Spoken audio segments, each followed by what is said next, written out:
The morning of November 21st, 1985 began as an ordinary Wednesday in the quiet Littleton, Colorado neighborhood, now Lone Tree, where Roger and his wife, DJ Dean, resided. Now, Roger Dean was a 51-year-old co-owner of a local food brokerage firm.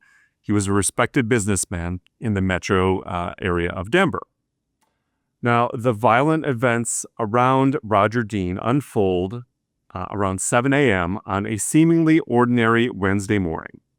DJ Dean was in the midst of her morning routine. That's his wife. She's washing up when her husband, Roger, called out to her from the garage. To her shock, Roger was accompanied by a masked, gun-wielding intruder who forced him to lead DJ back into the house.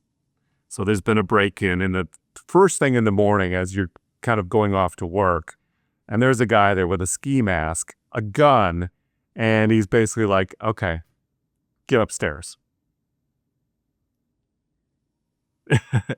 So DJ is forced to, she's tied up and blindfolded with duct tape by the gunman, leaving her helpless and confined to the bed in another room. So she can't see what's going on.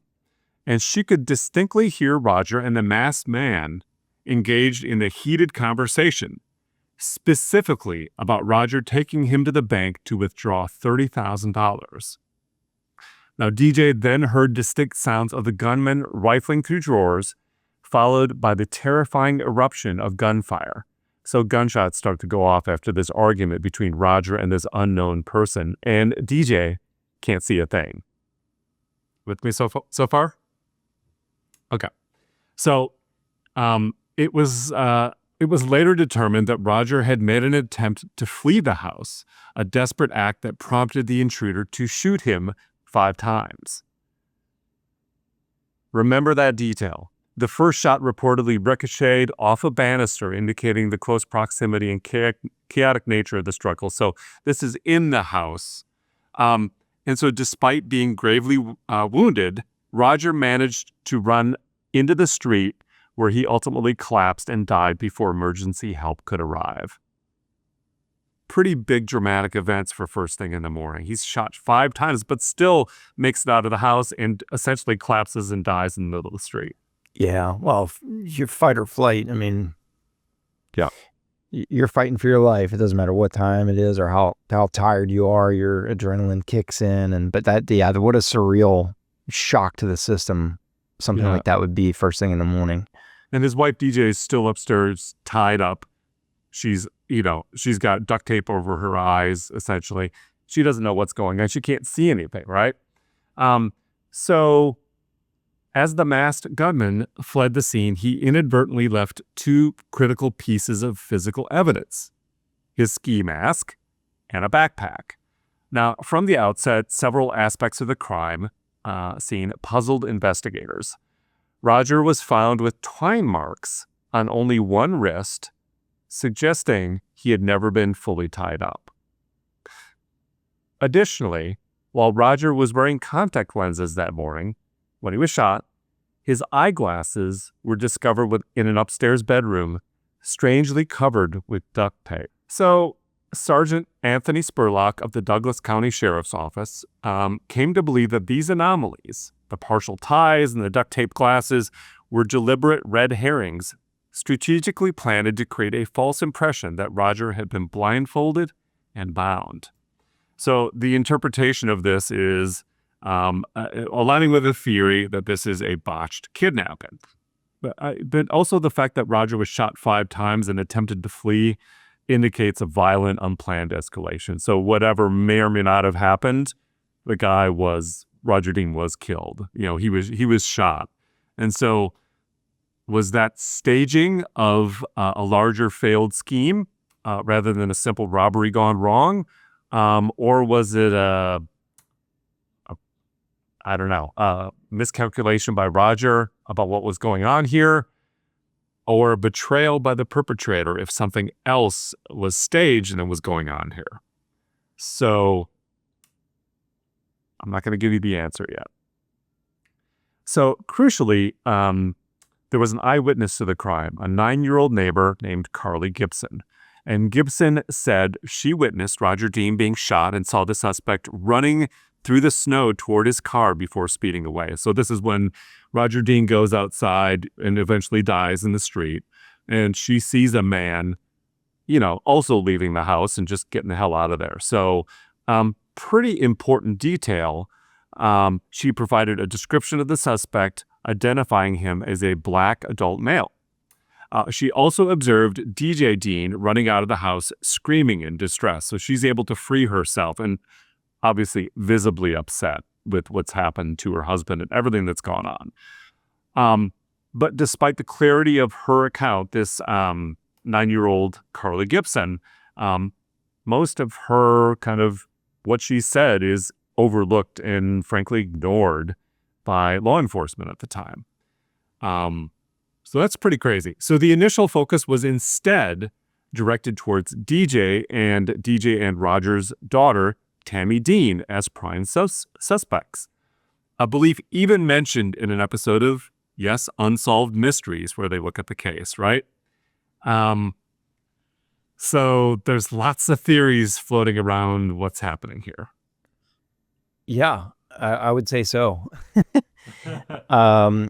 I kind of have my theory still. I'm sticking with it. Okay. Yeah. Do you want to hear it, or do you want? Yeah, No, I want to hear it. I get the feeling that he was the husband was in on a botched robbery made to look like not a robbery, but a robbery or a kidnapping. That he was in on it with the gunman, and the argument, maybe over money, maybe the amount of money changed that he wanted. Yeah. And that argument escalated into him getting shot. It's like Fargo the movie when you think about it. Yeah. Yes, basically. It's what I thought of when I was going through this. So a very good perceptive look at things that you know so far. Anthony Spurlock of the Douglas County Sheriff's Department led that theory being developed that Roger Dean had orchestrated a botched kidnapping scheme. So the premise of this hypothesis, of course, is that Roger had hired an individual to stage his own kidnapping with the intention of being taken to the bank to withdraw $30,000 from a specific account. Now, following the withdrawal, the plan allegedly involved the perpetrator dropping Roger off at a predetermined location, allowing Roger to report the robbery and, say the $30,000 it happened, right? So, and several pieces of circumstantial evidence appeared to support this conclusion. Investigators discovered that Roger had indeed taken nearly $30,000 from his business and deposited it into a secret account, providing a plausible financial motive for such a scheme.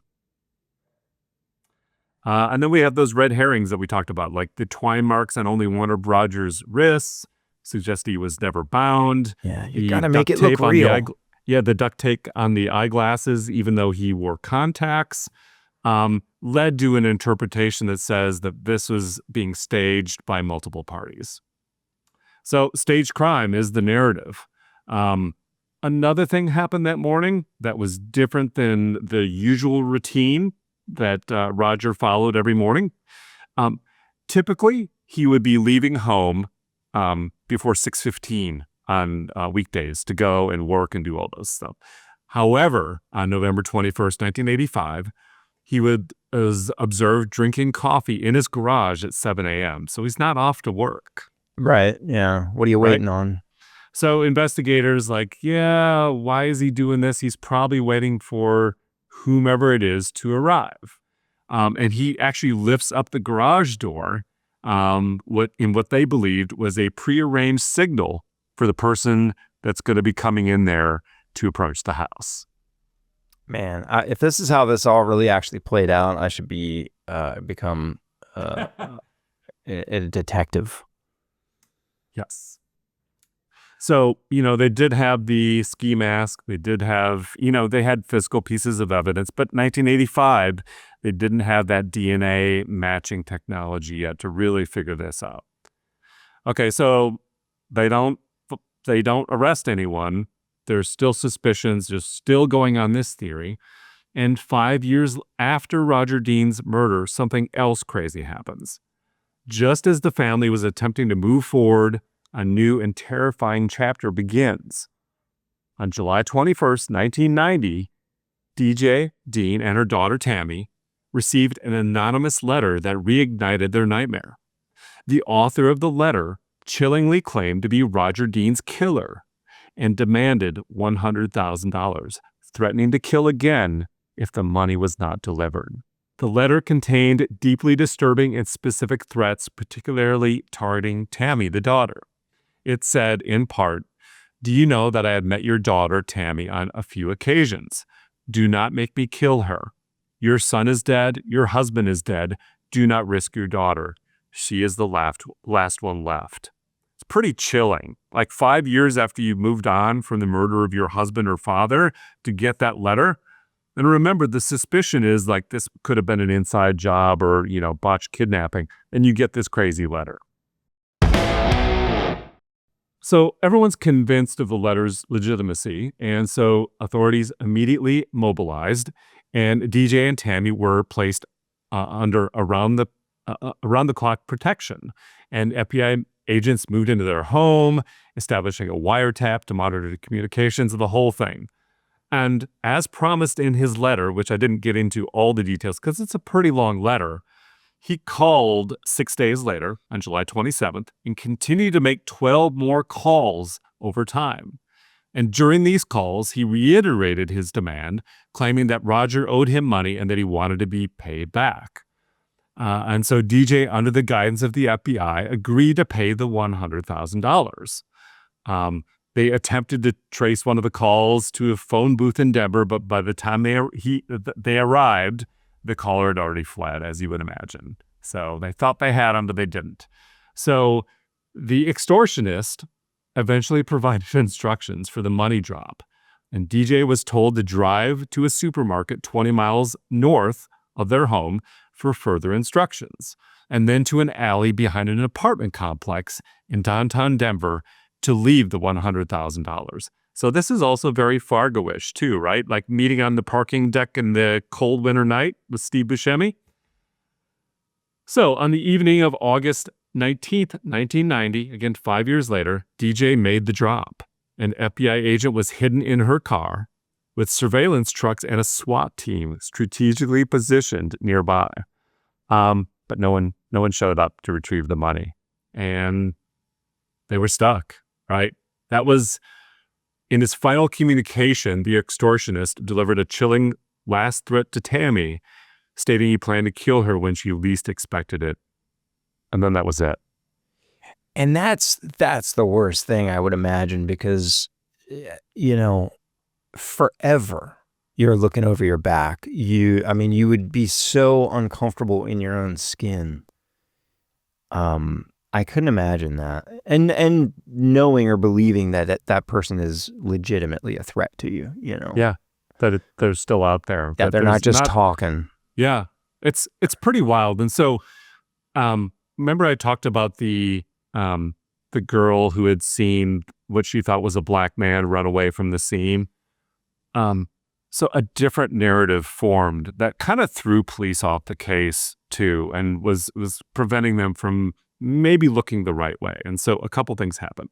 So DJ Dean was blindfolded while this botched kidnapping and eventual murder of her husband happened, and she believed it to be a white male, approximately 6 feet tall, and possessing an extensive vocabulary.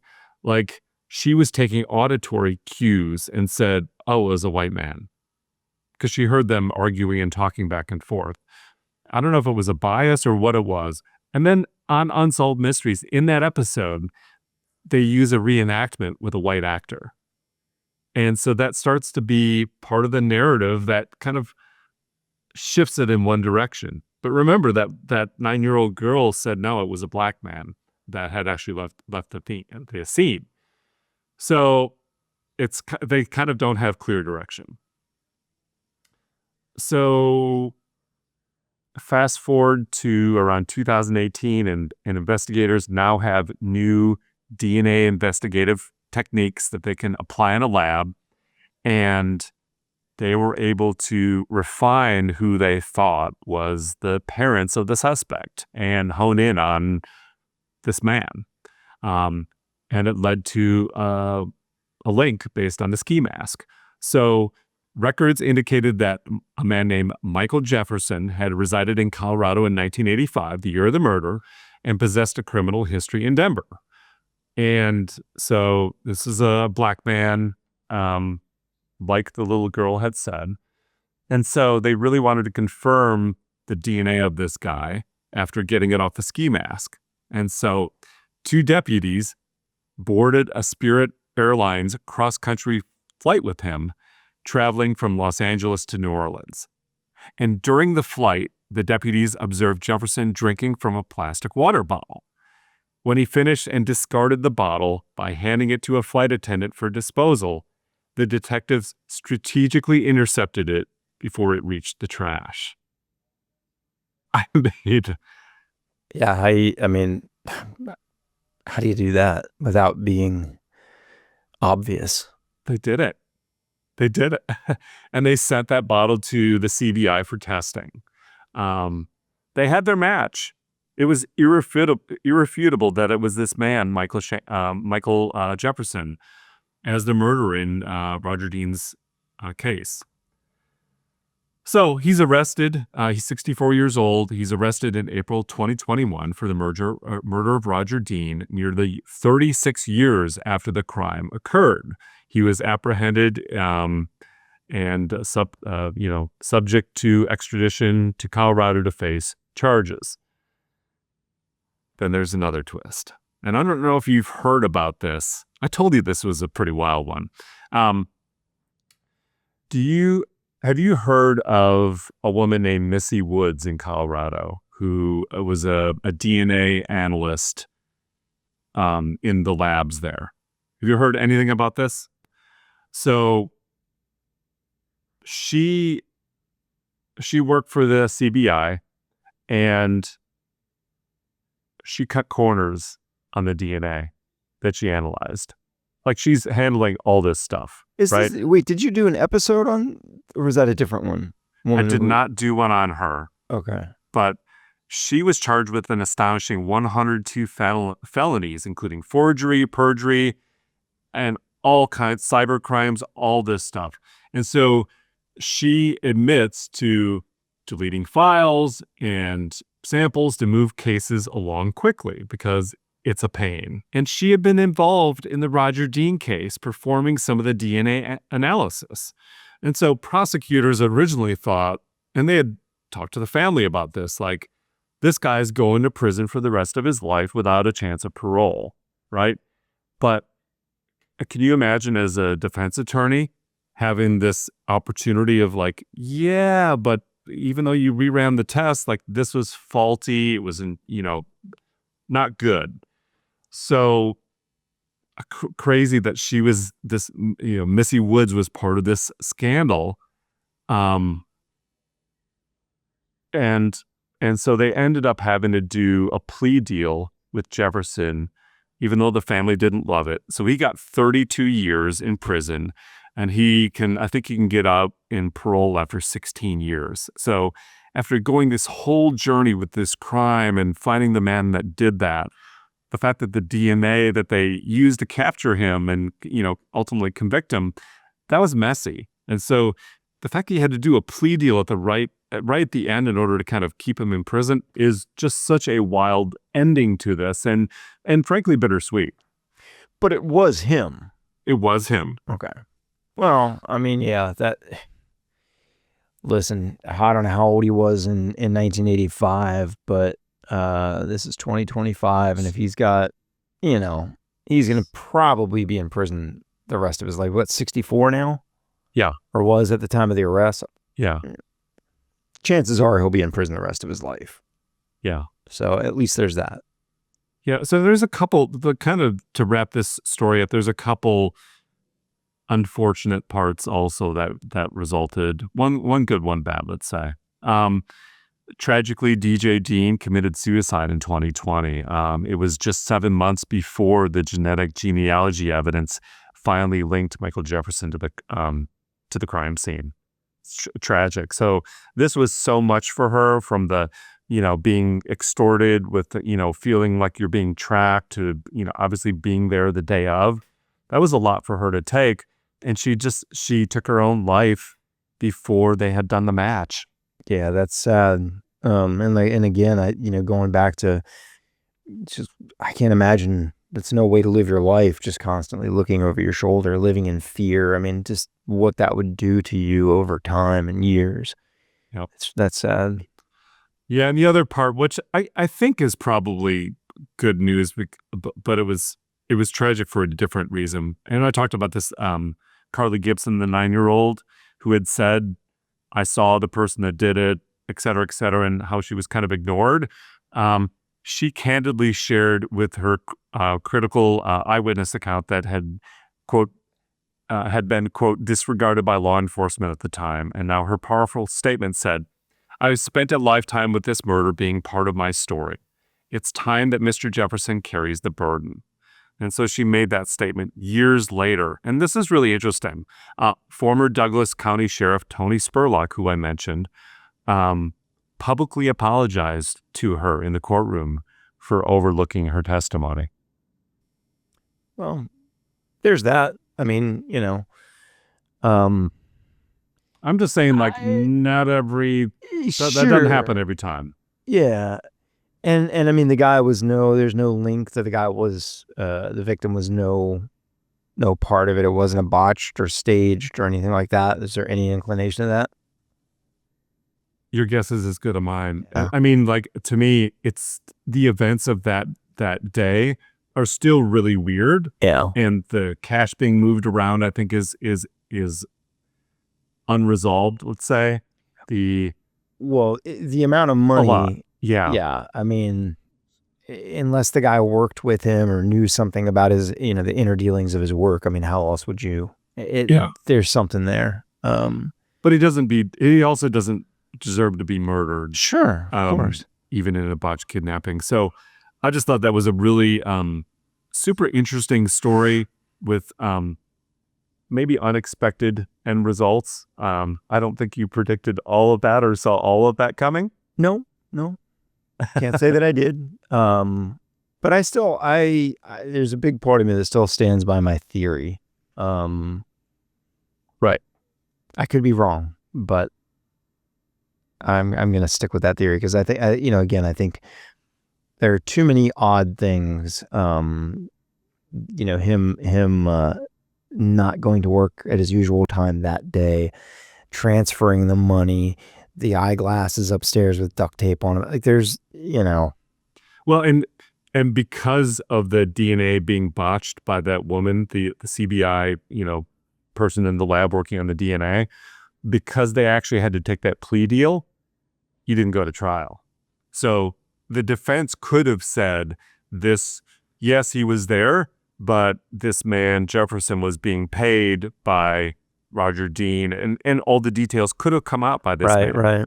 So that's the other part. We'll never know because, one, he never testified, 2, there was never a trial for him to testify at, and 3, the plea deal kind of closes the book. So it's another, unless he gets out when he's 80 years old and decides to tell it then or tell it from prison, we won't ever really know. All right. Well, thanks everyone for joining us, and we'll see you again next week for another episode of How It All Went South. See ya.